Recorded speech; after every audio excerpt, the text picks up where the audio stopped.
they would go there and they would look into it. So this becomes one of the challenges. So how do we understand this thing is also, how do we understand this challenge is also a question.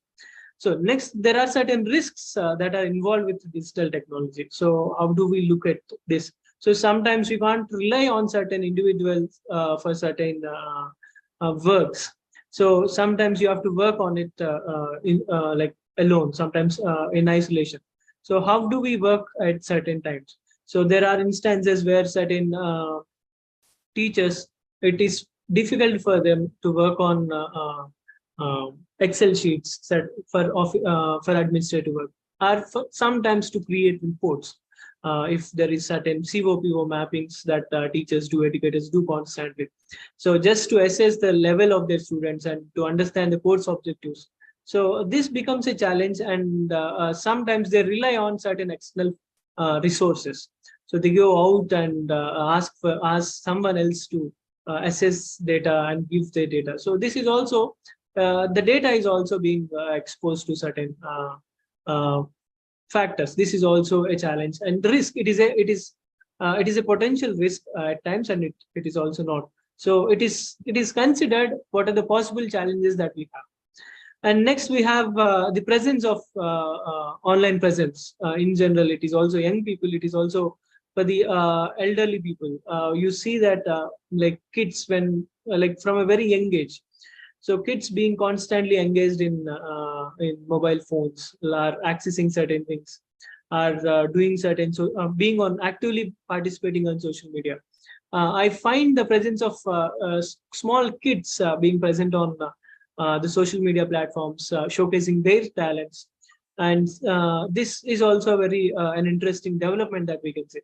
So can we address this challenge, turn this challenge into our benefit is also a question that we can look when we are thinking about the online presence of the young generation.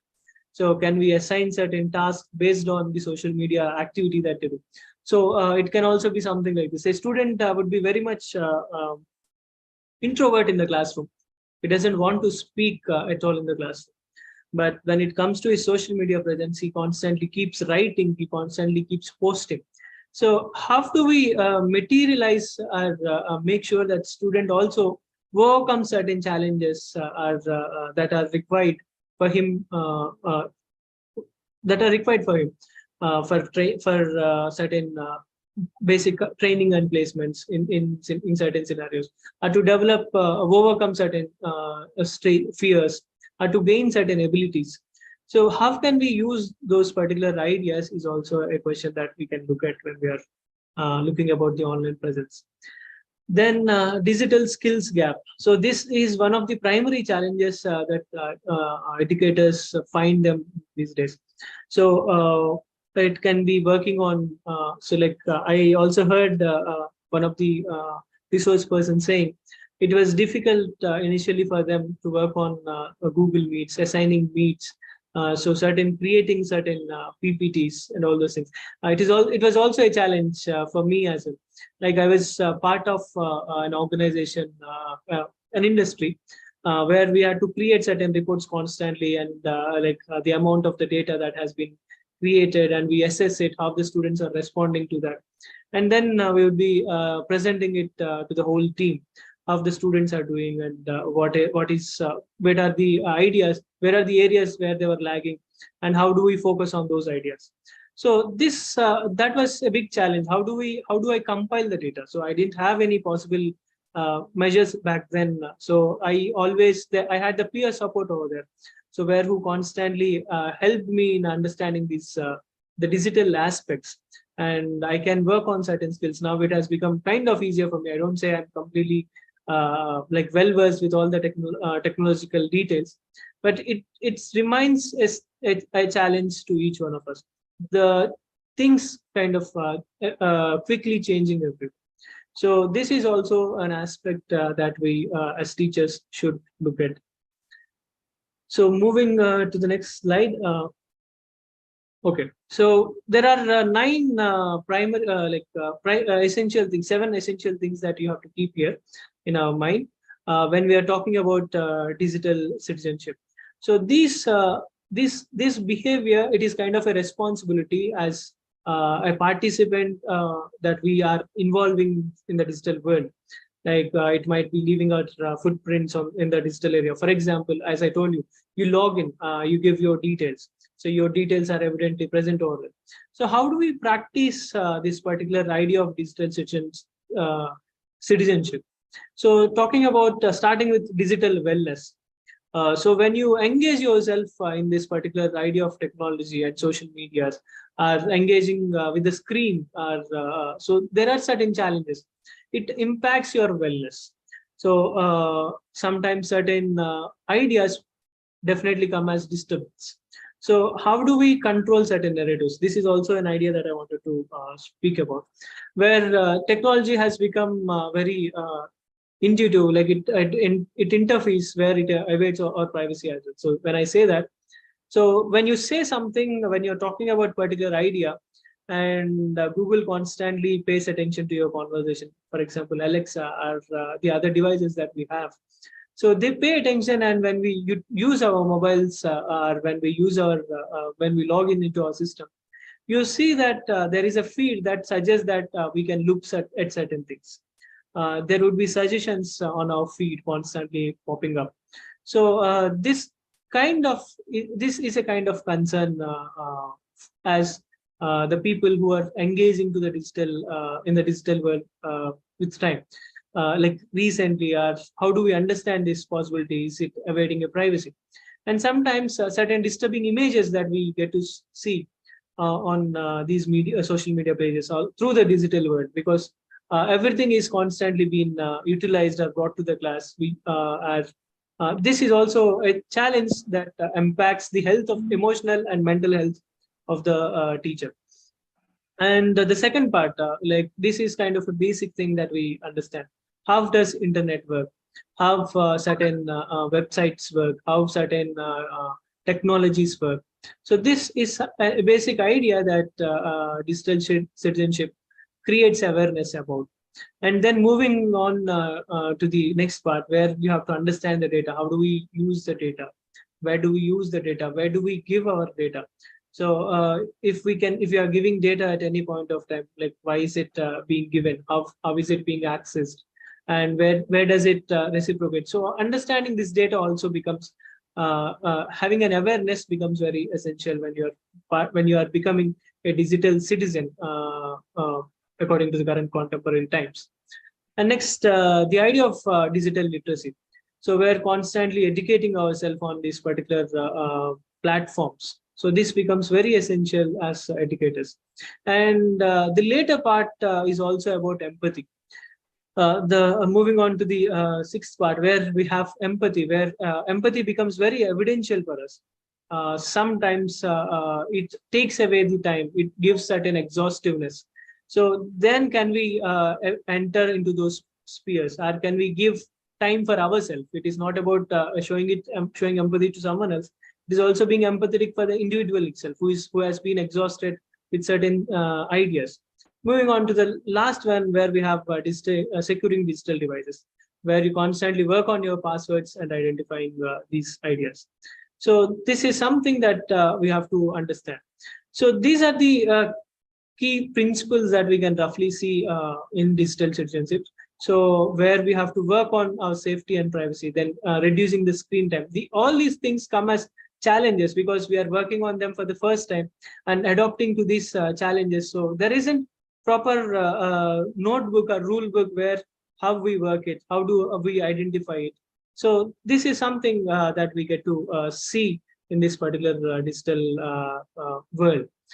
So sometimes, particularly moving to the last idea that I wanted to speak here, the reputation and respect, where certain people utilizing the videos that are being used for the classroom. So have certain students sometimes are the certain social media pages utilize those content. So then working on the moving to the online videos and cameras, how these are going to impact our situations. How are we affecting the presence is also a question that we have to keep in our mind. when we are leaving our digital imprints in the system. So these are the rough ideas I want the participants to be also well aware of. So this becomes, we can utilize these opportunities and turn it into our advantage. That's one part, and steer through them very carefully. So utilizing the the presence of the digital world that we are living in, and steering through them very carefully. So this becomes a very essential challenge, and it requires a constant awareness for the educators.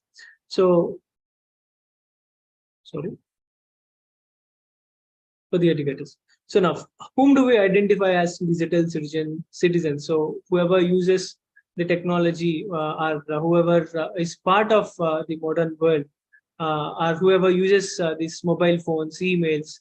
So will they be identified as digital citizens? Roughly, yeah, that is what the digital citizenship roughly says. So wherever we leave our digital imprints, so there we are a digital citizen. So here it is very essential being a good digital citizen. So sometimes, how do we understand the benefits of the technology? How do we utilize these technology for our own benefit or for the classroom advantages?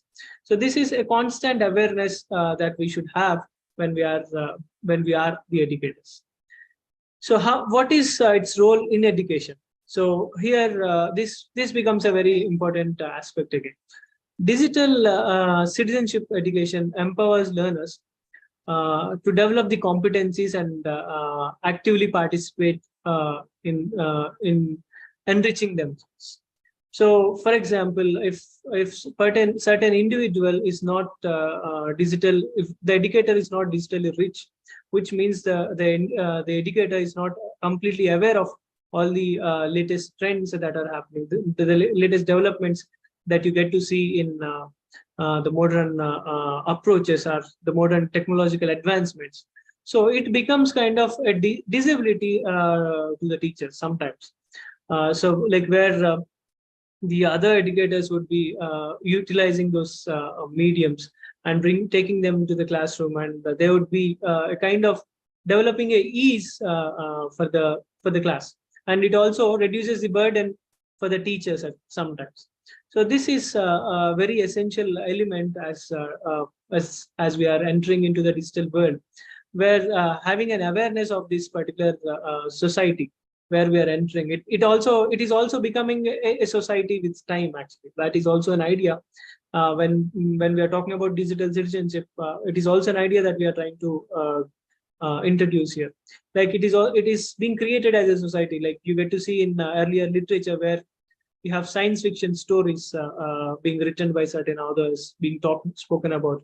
So this is something that we as educators constantly should engage and work on these ideas. So moving to the final aspect, before I move to the final aspect, here we have the online resources, where I have used one of the online resources which is Mentimeter. So where you can create quizzes, where you can create questions, quizzes, anything of that sort. So then you have Kahoot, where you can develop videos, take videos before we begin the class and play it for the students. So where you can upload kind of assignments for them. It is kind of a classroom that we have, which is kind of completely provided with certain technological advancements. So video classrooms, animations, and other things. Then Padlet is also one of the online resource where we have. These resources are kind of paid resources. They have both the options. You can access them using taking the premium version and premium version, and you can also use the free versions. So, but free versions will not have any advantages, like certain advantages, but you cannot use them. Like, for example, Menti doesn't have a collaborative kind of conducting assessments to get the reports or details. So it has to be done in isolation. Only one teacher has that access. And if it is a group of teachers, it becomes a challenge. So then you have to move towards the premium membership. So these are the rough resources that we have, and the certain resources have been given by a couple more resource persons earlier. So I have limited my resources, like, because I wanted to introduce only couple, the ones that were not introduced earlier. So these were the resources that you can think of and use for your classroom. Now, moving to the last aspect of our session, kind of, we were talking about various challenges earlier. So we spoke about the parent involvement. So parents, certain institutions where certain students, parents kind of involve, and they put certain expectations on teacher. So it is the primary response of the teacher. It is a response of the teacher where they have to understand. It is not to burden the teacher with certain expectations. So this becomes a support from the administration at times, and sometimes it also comes from the peers, where they make sure certain parent-teacher gatherings kind of help them understand. It is also the role of parent, where you can identify these gaps and ask the parents to work on certain gaps. So this kind of reduces the burden on the teacher. This kind of reduces the challenge that we see in engaging with the student at some point of time. So it is not completely controlling him, completely changing him in the classroom. It is also the role where parents also taking up certain effort in working out their children. So there is also one more challenge here. So the question would be, okay, what about the parents who are not kind of concerned, or not not kind of emotionally mature to understand their students, their children, their kids' situations. So how do we work on these aspects? So for that, for certain aspects, I would personally think, and this is also certain couple of researchers that also intervene and speak about the counseling centers that the institutions should have. So this kind of helps the teacher or the educator to overcome are the challenges with engaging the student and creating awareness, and how to be responsible at some point of time. That would be the first idea that I roughly wanted to speak when we are talking about the parental involvement in the classroom. The next one is kind of the technology integration.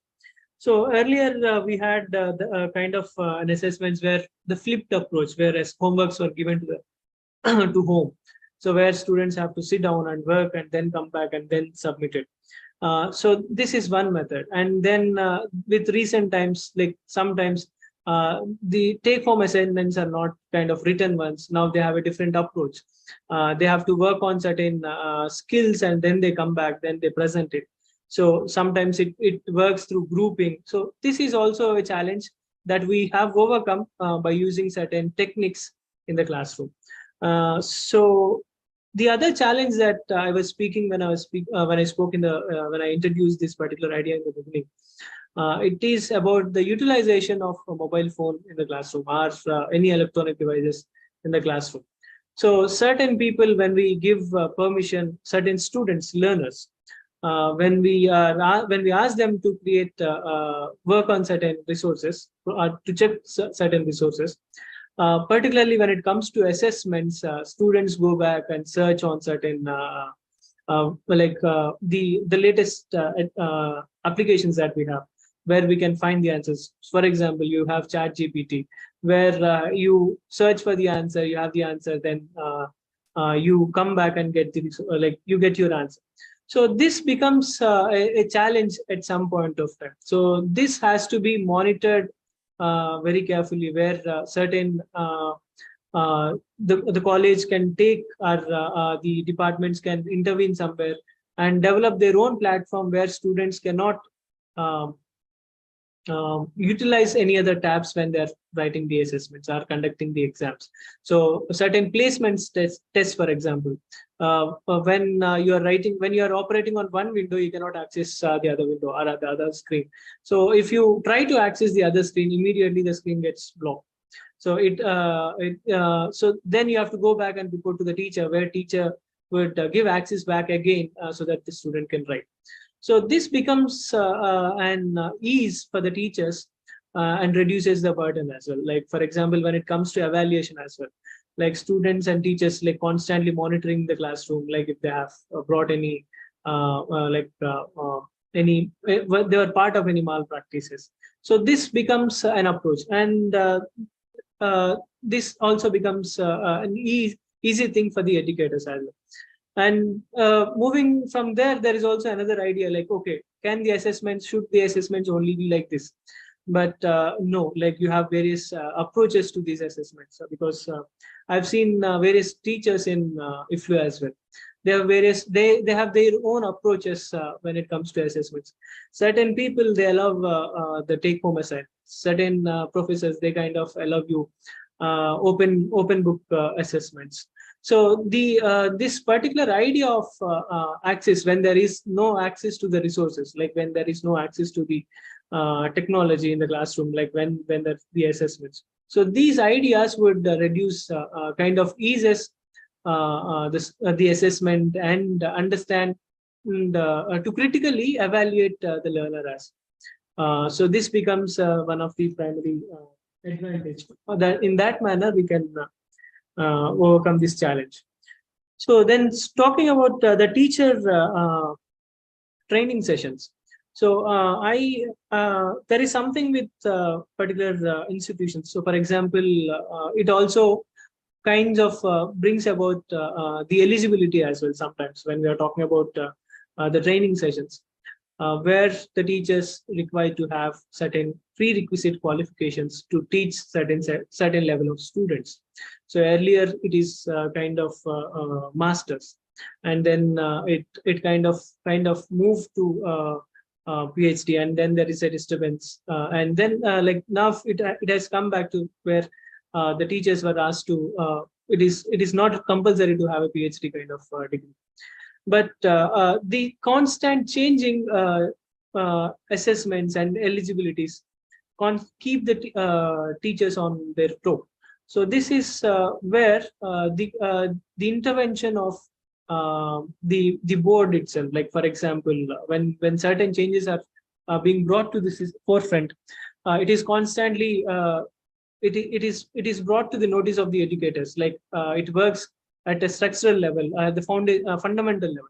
So this kind of reduces the burden on the teacher as well. One particular aspect. Like sometimes teachers have to work like this because of this particular aspect. They would be pursuing a part-time PhD, and then they have to come back to the college, and then they have to take the classes.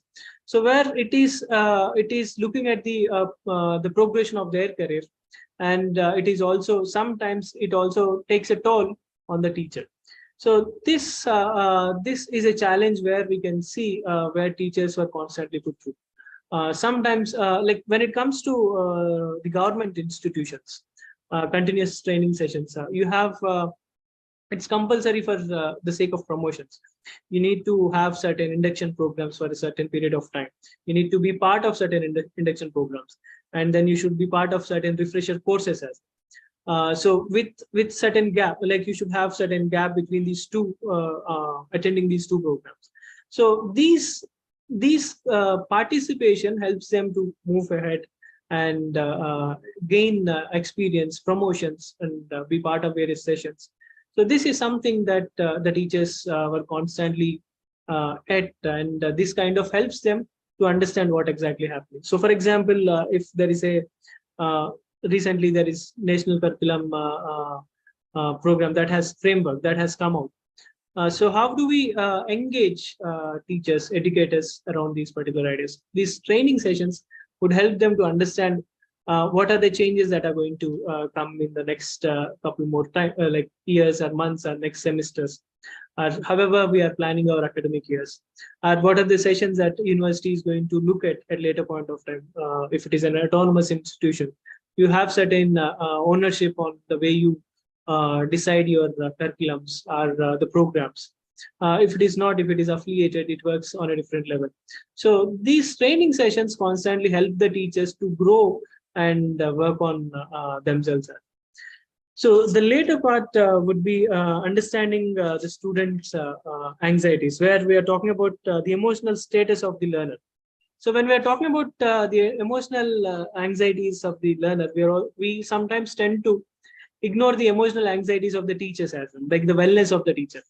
So this is also a responsibility or a challenge that teachers constantly face in their workspaces. They might come from workplace, they might come from family, they might be coming from like from where you, when I say workplace, it has various departments involved. It can be, it's an umbrella term, and I hope you understand wherever how it works. Classroom, departments, and peers are the institutions or competitions that you have. This becomes kind of a challenge for the teacher. So understanding the student's anxiety is one problem, one challenge. And understanding the educator's anxiety, their own anxiety, is also one challenge that we get to see. So for that, we need to constantly evaluate, okay, where are the challenges? Where are the problems? So as I've given an example earlier, where a counselor kind of helps to overcome certain anxieties in the students. I was also speaking about certain ideas. Like students kind of write poetry on the social media pages. They write, they speak on certain social media platforms. They share certain ideas on the social media platforms. But when it comes to classroom, they cannot overcome these anxieties.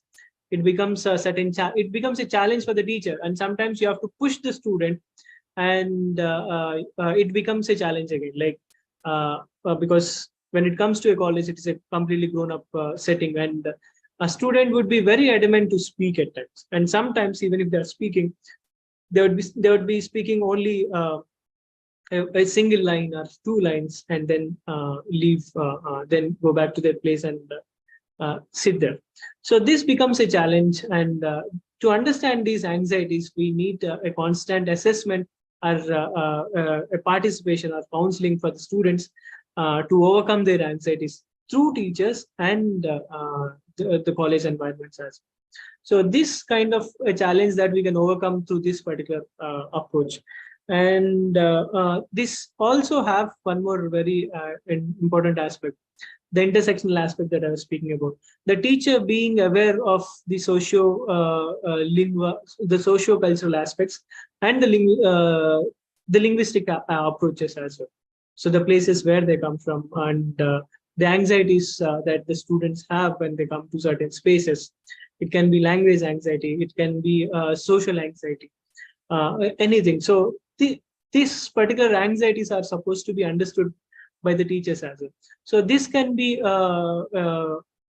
overcome through certain participation through in training sessions, conducting certain sessions amongst the peers, understanding the levels of the students through discussions with the peers, sometimes with colleagues, and sometimes with their parents, sometimes with the requirements that are happening in the society, like through research papers, articles.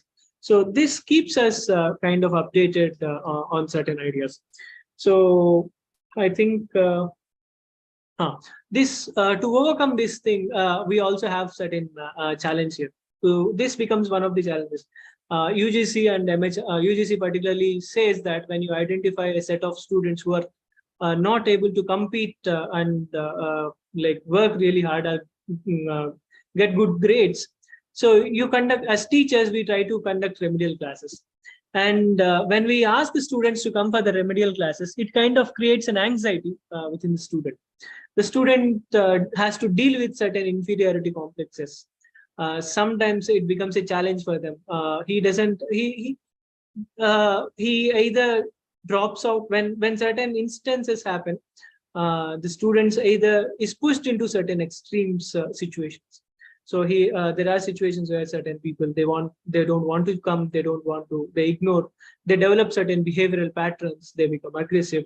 So all these elements are to be understood and assessed by the educator very carefully. And for that, I think as teacher, we need to have the multicultural approach when we are developing our pedagogy, or when we are developing our techniques for the classroom, or when we are developing our own philosophy for the classroom. So when we go to the classroom, we have a philosophy, and then based on that philosophy, we can work and integrate the class and work. I think this is something in the previous session that we have heard, like where involving the student, being empathetic with them. So this kind of helps them to overcome their anxieties. So, and it also like when we work on certain issues, this also kind of trains the teachers. This is something that we kind of overlook at this particular idea. So I particularly suggest, I ask all the educators or the teachers so to check their own anxieties as well, to make sure that not look at these identities as taboos. So we silently ignore these identities. We see them as taboos. We like people might call them as mental issues, and which are bad in the society. So these are the ideas that we are we are surrounded with, and as teachers we also have to deal with certain issues. So this becomes a challenge, and I generally ask the teachers or the students to constantly work on these ideas, so that it helps the classroom and it also helps the individual personally. And then moving on to the engaging and motivation part, where developing task-based activities in the classroom. So this becomes very essential strategy when it comes to overcome certain challenges. So for example, like where I spoke about student not being intervened, student not interested to work in isolation. Sometimes they would want to work with their friends. So here we talk about cooperative and collaborative approach, like where we group them, we bring them as we identify them as a sampling. So this is something that we should work when there is a challenge, when to intervene to include all the students into the assessment, or involve them in the learning. So this can be a method that you get to see to overcome certain challenges, like where when you encourage them. So there is always, like as we all know, like you develop interest by asking questions, create certain scenarios where students would be interested to ask. So engage them with something that they are interested in. So if you are engaging the class for a period of time, you get to know what are the interests of the students, and what would be they stimulated to, how would they respond to certain questions. So based on that, you develop tasks and take to the classroom. This becomes a very it takes time, and it definitely There is a training going on. needs a collective. He's talking. See this one. It needs a collective approach when it comes to solving, understanding these issues. And moving to the last one, I think with this, I think I'll end my point, and then I'll wind up. Then we can move to the question and answer session. So the primary, the final aspect is focusing on instructions and evaluation. So as I spoke, immersive classrooms, where technology has come in, and you have certain evaluations that we constantly go with. So we ignore certain kinds of assessments. Speaking sometimes we ignore writing skills. So the weightage that we give certain skills becomes essential. So we identify where the need goes, and then we create our assessments, and then we create our own evaluation methods as well. So I think these are the rough strategies that we can have for our classroom. And yeah, this might kind of help us as teachers or the educators to overcome certain challenges. So I won't say like these are the only ways that we can approach to those challenges. You can have various other approaches according to the requirements of your class. So I think with that, I'll end my session, ma'am. Yeah, thank you. Thank you, sir. Thank you so much. In a simple but impact way, you have provided us with very informative session on the areas of challenges in contemporary digital scenarios, a strategic roadmap. Your inputs in the area of challenges, learners, educators, digital citizenship, and strategies really help us in mobilizing our classroom teaching in diversified digital scenarios. Thank you very much, sir. It was really very refreshing. And a very small request from our end, can you please share your PPT with all our participants. It will be an additional asset for us to remember your inputs. And thank you very much. And I request the participants, if you have any queries or concerns, you can have interaction with sir and clear them. Thank you. Yes, ma'am. Ma'am, good evening. I'm Dr. K.V. Lakshmi. Can I ask you, ma'am? Yes, yes. Sir, very good evening, sir. I'm very glad to meet you, sir. Yes, ma'am. Yeah, nice meeting you. Sir, I saw that strategy, sir, very much. It's a very, very effective session and very, very fruitful, sir. Sir, can I ask you one doubt, sir? Yes, ma'am. See, overall, parents should not burden the teacher with their expectations. I saw one of your strategies, sir. And sir, okay, I want to share my own experience. See, sir, they don't care of their children, sir. Actually, I met one parent. See, she said entirely responsibility is ours only, sir. Even after reaching home, her child is entirely spending with this chatting and mobile phone only. She got mobile phone addicted, sir. But she said she blamed the teachers only, sir. She blamed us only. So, sir, how can we give counseling sessions to the parents, sir? See, task oriented means, strictly speaking, we are not getting even to complete the portion only. We are not getting the time and evaluations, assessments. So how can we mold parents, sir? Can you give your valuable suggestions? Okay, ma'am. Ma'am, I would suggest it's also a support that you get from the institution. So where we cannot directly convey our ideas or convince parents at times. It's very difficult being an educator, like where you take the responsibility of the child and the parent. So our responsibility lies only with the learner. So, yes, sir.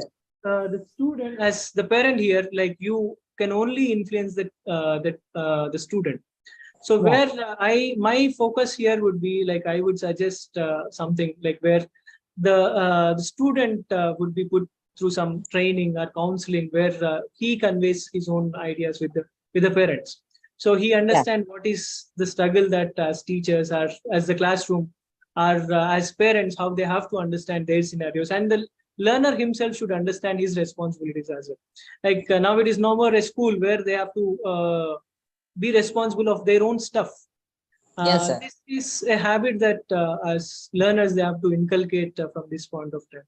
Like that is the suggestion that I would give. Like the responsibility would be tuning that student rather than working with the teacher, because sometimes it is very difficult. As I said, it is very difficult to convince parents. So they take certain opinion and they stick to them. So we can only work through the student. So that is one problem, and the problem is still persistent. It is not that complete solution that we can have. Yes, sir. Sir, actually, what you said, that was absolutely true, sir. Because the same parent met me 3 days back, and she came to just blame ours only, and even she scolded HODs are also and everybody, those who stood over there. So, students are the bridges, sir, in between the parents and the teachers. That is what you concluded. Yes, sir. Yes, ma'am. Sir, thank you very much for your valuable suggestions, sir. Thank you.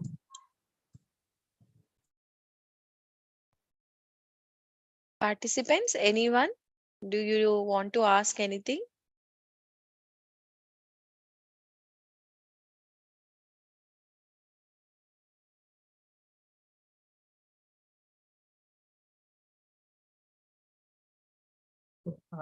This is the last slide. I thought I forgot about it. So I've used the Slides Go app, like where you can have a number of templates. Download your templates and create PPTs. Like you search for the through keywords, and it will give you certain templates. You can utilize them for this. It was really, really a good session, sir. We will be happy to have you once again in some or the other sessions to brief us on any such topics or issues or concerns related to the emerging trends. Thank you so much, sir. And we would really like if you really share your PPT with us. So, we'll be very happy, sir. Yeah, please share me your email address or something. I'll share it on the WhatsApp. Yes, sir. Yes. Thank you so much, sir. Thank you. Yeah, and now welcome Shailaja ma'am to brief over the session of Sir. Shailaja ma'am, over to you. Thank you, Veena ma'am. I'm Shailaja, Associate Professor of English from Avinash Degree College. I'm here to give you the inputs given by the Jaideep sir on the challenges in the contemporary digital scenarios and a strategic roadmap for that. Here we can see the challenges he has explained us about the challenges of contemporary digital scenarios, like how learner and educators are the two as important aspects in it, how a digital citizenship has evolved.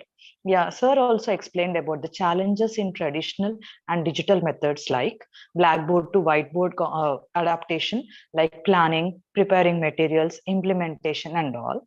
He also gave how cultural and challenges have took place in the classrooms, like shift in classrooms and psychological awareness regarding that. These challenges are also seen as a digital and cultural barriers. And also, he also came to the topic like coming to the categories of challenges that has to be integrated into the classrooms. We come across parental involvement, technology integration, continuing professional development, social emotional status, motivation and engagement, immersive classroom, and like coming under various discipline integrated along with language.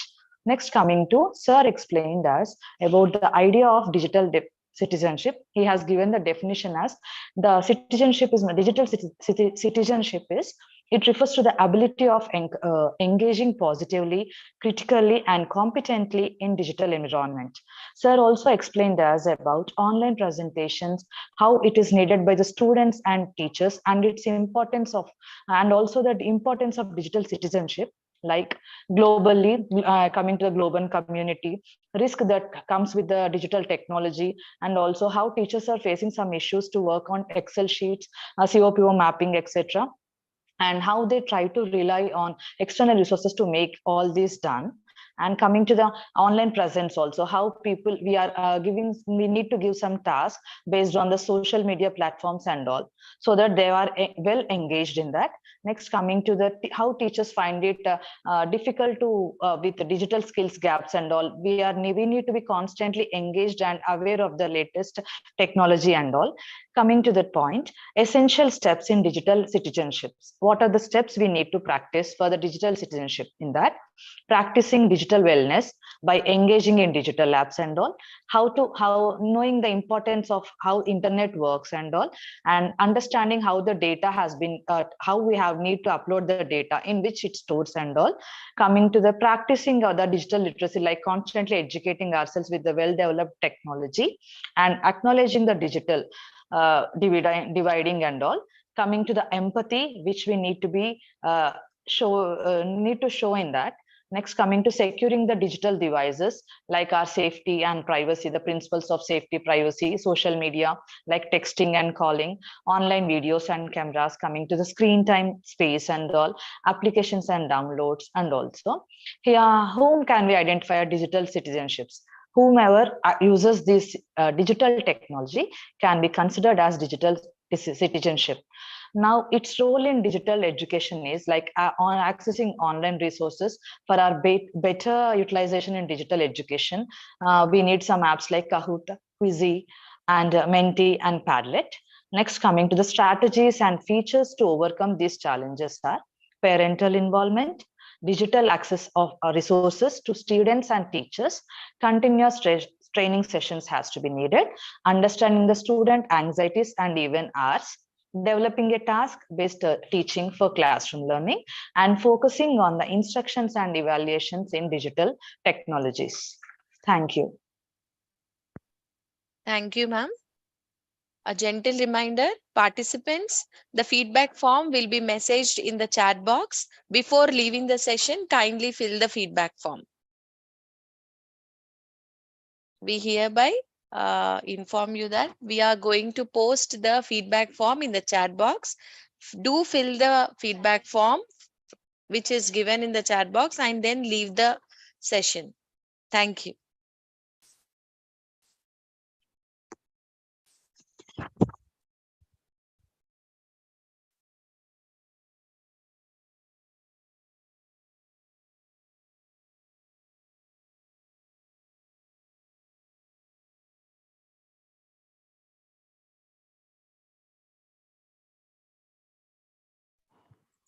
Ma'am, excuse me. Hello. Yes, ma'am.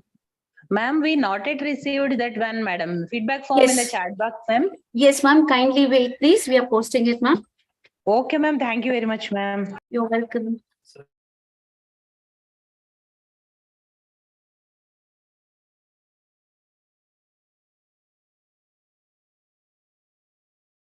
Jaideep sir, could you please stop sharing your screen?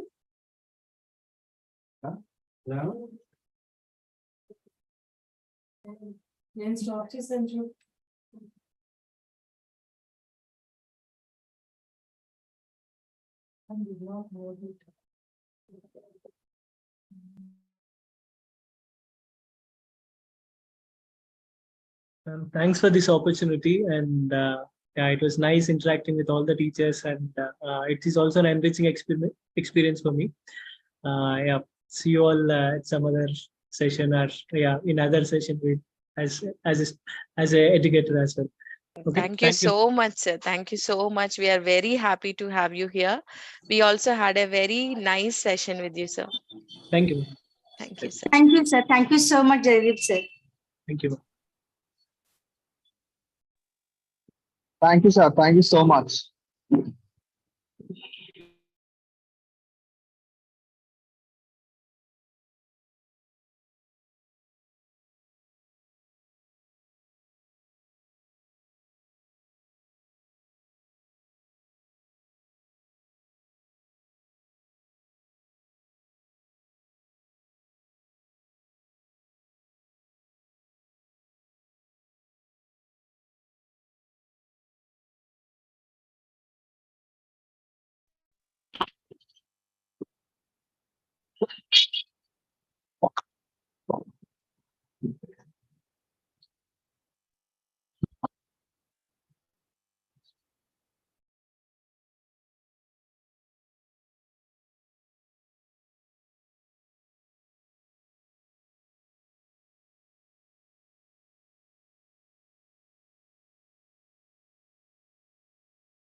Dear participants, we are going to post the feedback form in the WhatsApp group due to some technical glitch. Thank you for all your patience. Have a great day. Great night. Thank you all. Okay.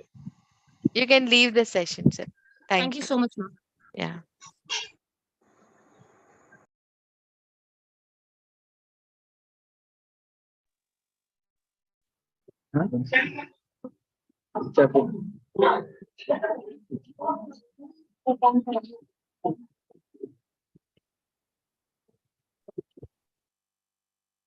Good evening, ma'am. I was wondering, is the workshop going to be there tomorrow also?